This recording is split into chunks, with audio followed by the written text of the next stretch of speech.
बिस्मिल्लाहिर्रहमानिर्रहीम। आप लोग ये जानते हैं कि नूह अलैहिस्सलाम की कौम पर अल्लाह ताला का अज़ाब आया था और पूरी दुनिया गर्क हो गई थी। नूह अलैहिस्सलाम की बद्दुआ से इतना बड़ा सैलाब आया कि पहाड़ भी पानी में डूब गए। सिर्फ नूह अलैहिस्सलाम की कश्ती में ही जो लोग सवार थे या जो जानवर सवार थे वही ज़िंदा रहे और पूरी दुनिया ख़त्म हो गई। वहाँ से फिर से ये दुनिया शुरू हुई। नूह अलैहिस्सलाम के हज़ारों साल बाद ईसा अलैहिस्सलाम इस दुनिया में आए। ये भी पैगंबर और अल्लाह के रसूल हैं। उनको एक मोजज़ा अल्लाह ताला ने अता किया था। ये मुर्दों को ज़िंदा कर देते थे। ईसा अलैहिस्सलाम के हवारियों ने एक बार उनसे कहा कि आप मुर्दों को ज़िंदा करते हैं, आप एक ऐसे आदमी को ज़िंदा करिए जो नूह अलैहिस्सलाम की कश्ती में सवार रहा हो, ताकि हम उससे बात करें कि दरअसल उस वक्त हुआ क्या था। ईसा अलैहिस्सलाम उनको लेकर एक मिट्टी के टीले पर गए। वहीं से एक मुट्ठी मिट्टी उठाई और कहा कि जानते हो ये कौन है? हवारियों ने कहा अल्लाह और उसके रसूल बेहतर जानते हैं। उन्होंने फरमाया ये वो शख्स है जो नूह अलैहिस्सलाम की कश्ती में सवार हुआ था। फिर कहा उठ जा अल्लाह के हुक्म से। वो आदमी ज़िंदा होकर खड़ा हो गया। ईसा अलैहिस्सलाम ने उससे पूछा कि तुम कौन हो? उसने बताया कि मैं हाम बिन नूह हूँ, यानी नूह अलैहिस्सलाम का बेटा हूँ। उसके सर के बाल एकदम सफ़ेद थे। उन्होंने पूछा कि क्या तुम इतने बूढ़े होकर मरे थे? उसने बताया कि नहीं, मैं जवानी की हालत में मरा था।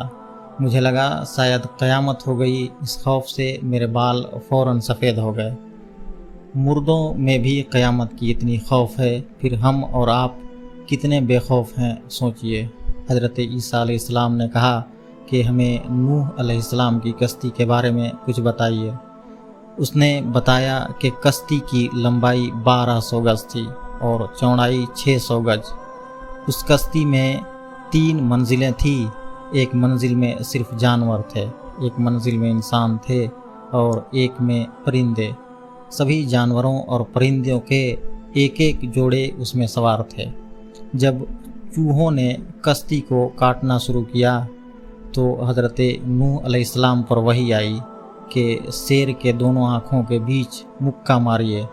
आपने जब मुक्का मारा तो शेर के नथनों से बिल्ली और बिल्ला निकले। ईसा अलैहिस्सलाम ने पूछा कि नूह अलैहिस्सलाम को कैसे पता चला कि अब सैलाब ख़त्म हो गया है? हाम बिन नूह ने बताया कि नूह अलैहिस्सलाम ने एक कौवे को भेजा जो ख़बरें लाया करता था कि बाहर की हालात पता करे। कौवा बाहर गया और एक मुर्दार पर बैठ गया और आने में देर लगा दी। नूह अलैहिस्सलाम ने उसके लिए बद्दुआ कर दी।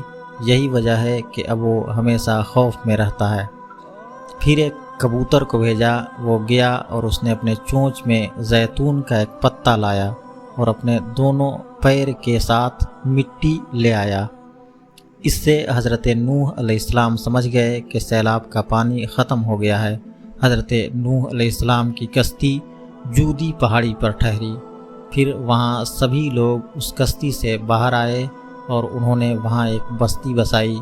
उसके बाद हवारियों ने कहा क्यों ना हम इन्हें घर ले चलें और ये हमारे साथ बैठें और बातें करें। ईसा अलैहिस्सलाम ने फरमाया कि ये शख्स तुम्हारे साथ कैसे जा सकता है जबकि इसका दुनिया में दाना और पानी ही ख़त्म हो गया है। रवायत करने वाले कहते हैं कि फिर ईसा अलैहिस्सलाम ने कहा कि अल्लाह के हुक्म से उसी हालत पर चले जाओ और वो मिट्टी बन गया। मेरे चैनल द विंटेज बुक को सब्सक्राइब करें और लाइक करें ताकि हम आप तक ऐसे वाक़यात पहुंचाते रहें। शुक्रिया।